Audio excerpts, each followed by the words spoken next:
let me start my presentation. As Dr. Giridhar was saying, the quality had its own evolution in Indian healthcare. In the same way, I think healthcare also had its own evolution in Indian healthcare. Like the democracy had its evolution in India, the healthcare had its evolution in India. And what I am going to do today is to show you a little bit how this healthcare developed in India and why technology got into this healthcare. I think the evolution of healthcare in India has got a lot to do with the technology in healthcare in India today. And believe me, today, Indian healthcare is in many ways much better than the European or the American healthcare. I keep going to United States because my daughter lives there and she lives in Boston, the seat of medicine actually.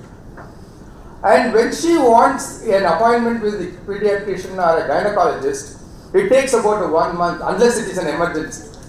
But whereas in India today you want a knee replacement done, you want an open heart surgery done, you want an appointment with gynecologist, you can get it in a matter of 24 days. We can get it in a matter of about 24 hours. And that is the quality of the care and the cost of the care is so good in this country today. And a few days ago, I was listening to Dr. Devishetty. He was addressing a group of youngsters like you in IHMR Bangalore. I was stunned the way he was speaking and the knowledge he had about technology. I still remember exactly in the same hotel 15 years ago when this hotel was started, Mr. Ramadhari talked about technology, he talked about IT and he said the days of improving the efficiency by 10%, 20%, 50% is gone. He said you should improve the efficiency by 15 times, 20 times, 100 times. I was trying to understand what he's saying. He said it is not about percentage, it is about X. He said he made a comparison between email and a postcard to US. In those days, if you have to send a postcard, it will take 2 weeks. But whereas if you send an email, it just takes 2 minutes. So what is the level of comparison? What is the level of productivity comparison here? Then later, Chandrasekhar, who is now the Tata and Sons chairman, he wrote an article in Hindu a few days ago. I was stunned. He says, maybe about 10 years ago, we used to put technology in business. You know, if you start a business, if you start a retailing, if you start a bank, if you start a factory, you will put some technology into it. You will put some ICT applications into it. But today, what is happening is you are putting business into technology. Please understand what he is saying. You are putting business into technology. Classical case is banking. What happened in banking in those days, we used to have some counting, for counting currency, we used to have a small counting machine. Maybe we started using small computer system. Then what happened? In the last 5 years, the physical structure of a bank became redundant. Then ATMs came. Then we thought ATMs is the ultimate. Then they said, no, today Beam. They are saying Paytm. This is where Dr. Devishetty drew his comparison. I was simply stunned the way he said. He said, look, boys and girls, you have to do the same thing that the finance guys or the banking people have done in banking industry. You have to reduce the transaction costs in healthcare. You know what was the transaction cost of putting money into the bank about 10 years ago? What is the cost of transferring the money through Paytm today? There is no cost at all. The same thing can happen in healthcare if you can use technology. So everybody said, no. When you start a big IT system in the hospital, or if you just have a pneumatic pipeline system in a hospital, it is very expensive.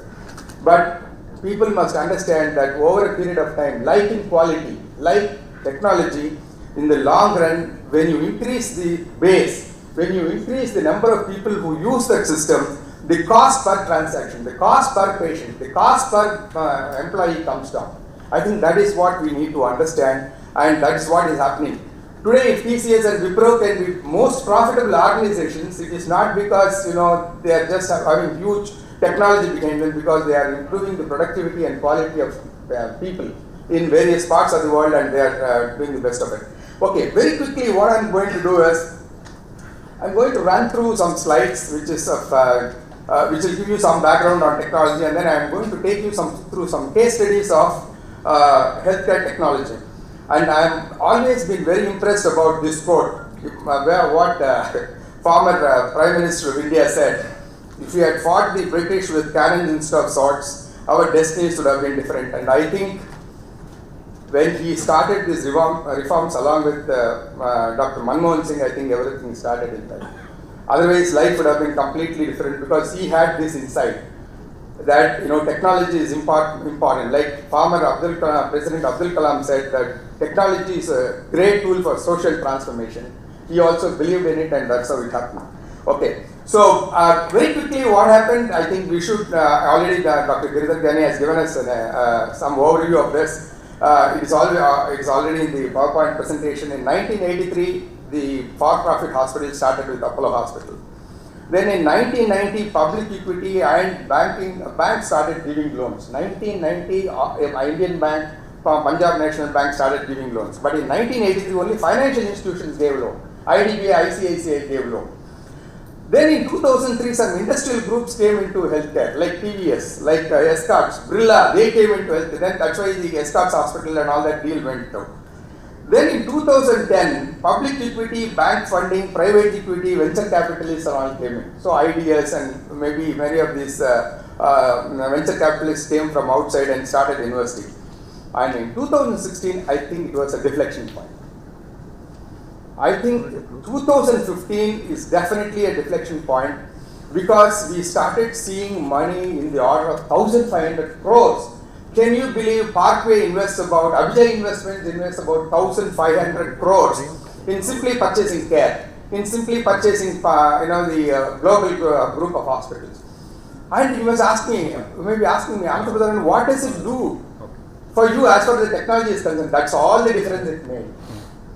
When those guys came and invested money into these hospitals, which they are going to do in the future as well, because as he said, private sector is going to hold the key for healthcare. You will see more and more Abhijays, you will see more and more of Parkways, more and more of mergers and acquisitions will happen.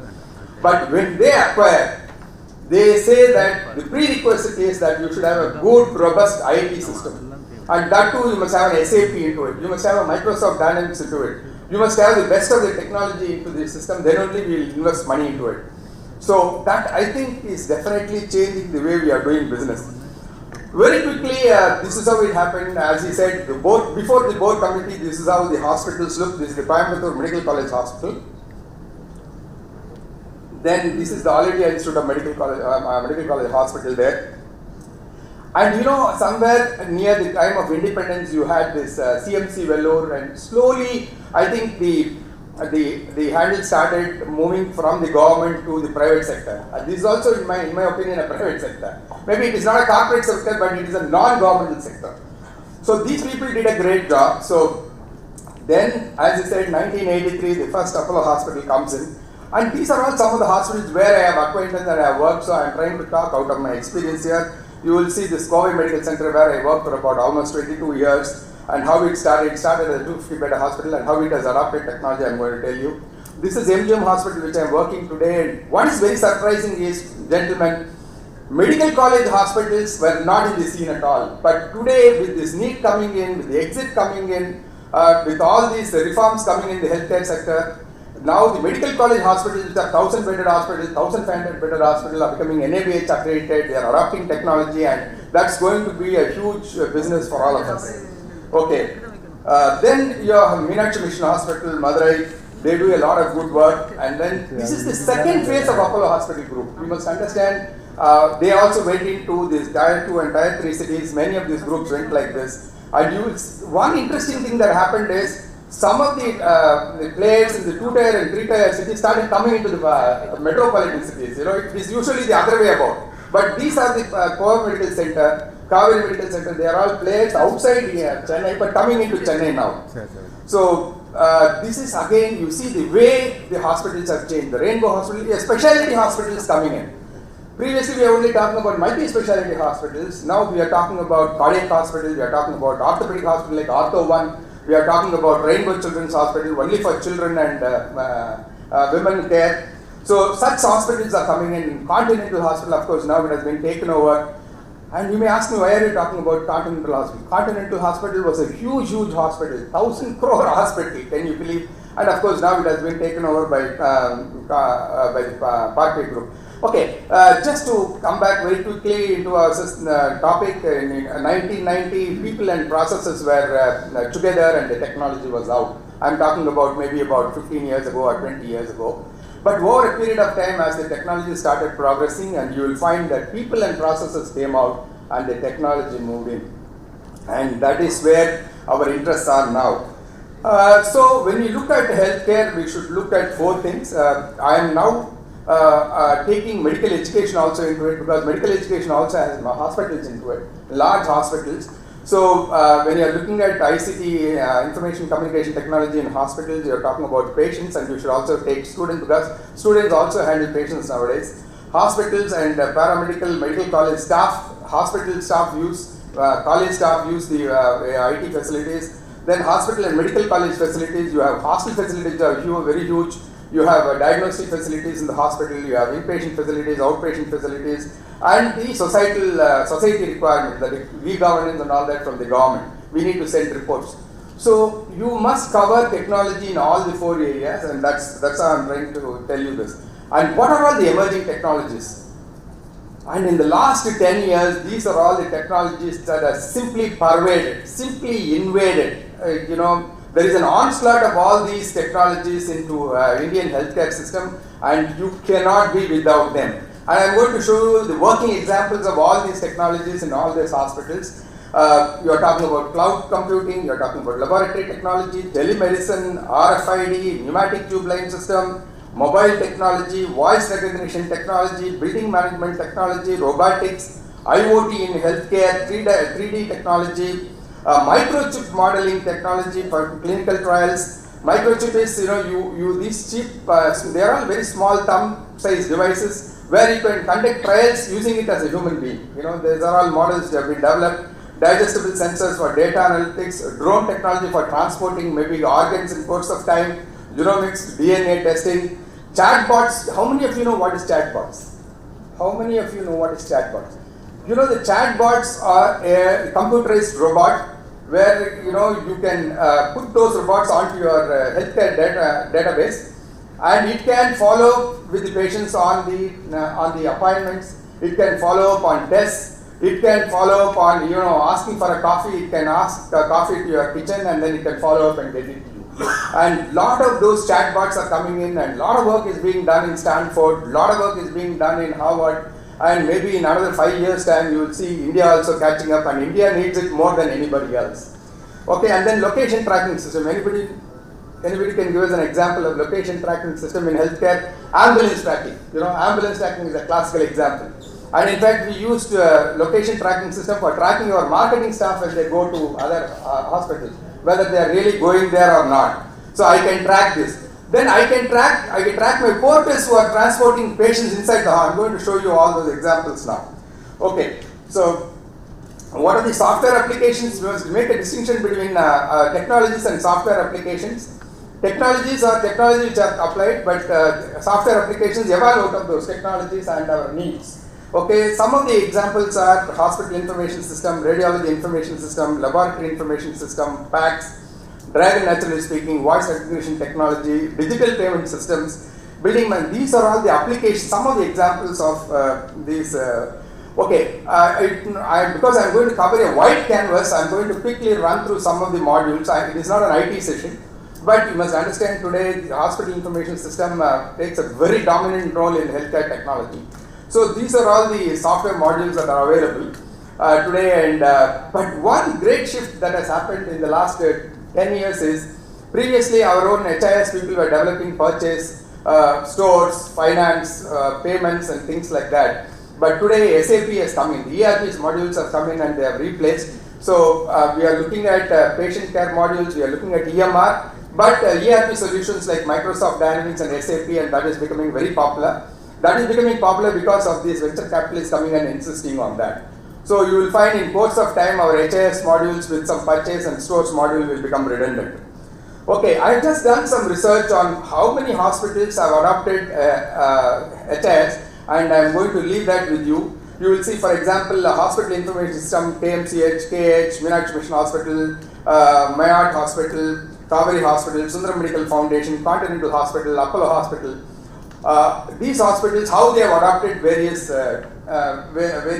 softwares, whether it is PACS or voice recognition or maybe electronic medical records, video capturing software. I have listed out various softwares and how these hospitals have caught up. This will give you an idea which is important for you to follow up when you start a hospital or when you want to start a transformation project in the hospital.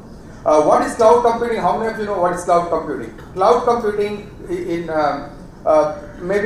traditionally we used to have our own servers in each of the hospitals and put that data and then access that data, and I used to depend so much on the IT guys to maintain the OS, maintain the server, maintain the hardware. But with this cloud technology, we can put all those softwares, we can put all those technologies into the cloud and then have one system, and we don't have to have the servers anymore. So that itself is one full day session, so I don't want to dwell on that, but the point is you must know that cloud technology is catching up. The advantage of cloud technology is scalability, agility, mobility, maintainability, standardization, cost effectiveness, and pay per use. You don't have to invest 20 lakhs on the server and maintain them.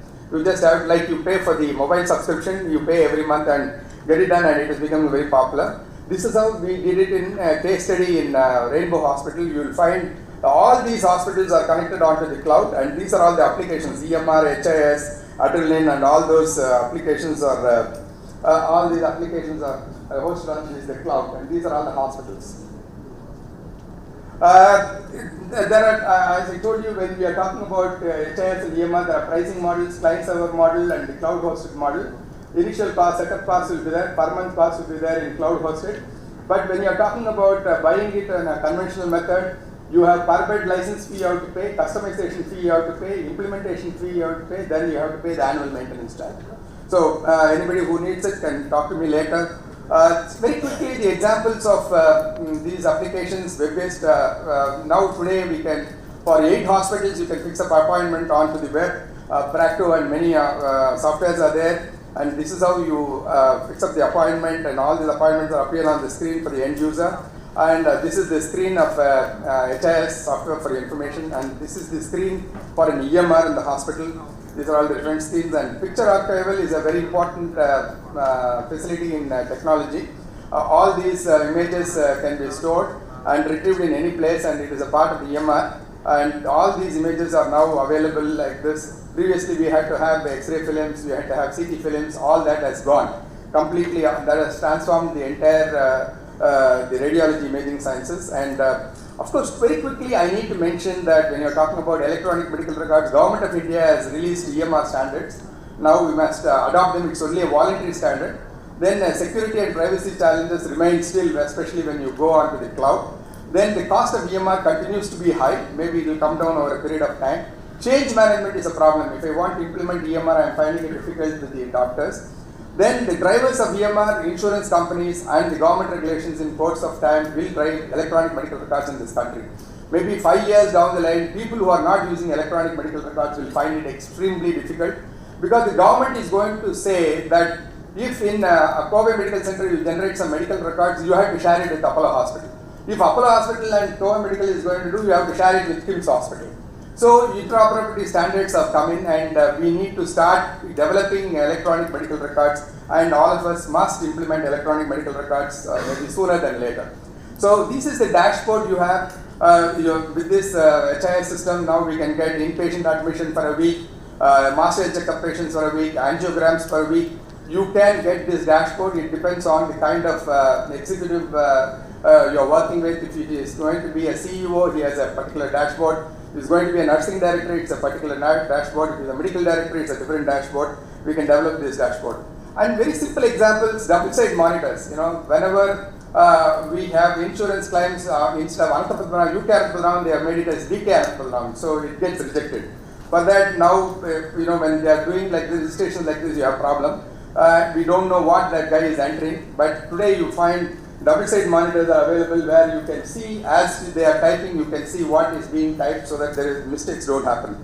Then today you have computer on wheels with the Wi-Fi coming and all that. You can enter everything onto the wheel. It is done in Tokyo and it is now being used in Continental Hospital. So you don't have to wait to enter the details into the ward station. So the nurses keep doing it, and this is the computer on wheels. We call it COW. This voice recognition technology, again, electronic medical records adoption is a problem. But this nuanced voice recognition, you can simply dictate and then enter all the details onto the computer system. You will see this is how it is being done in Ramachandra Hospital, Continental Hospital, Powai Hospital.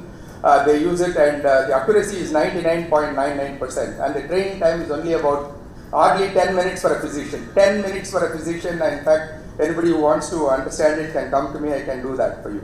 So, of course, integrating the laboratory equipment, I'm sure most of you would have done it in your hospital. Huge equipments are integrated nowadays.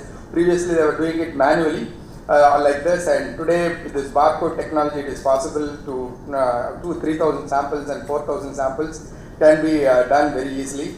And then you can also send all these results through these mobile cell phones. The critical values can be sent to the doctors. An inpatient, and then virtual operation theatre is very interesting.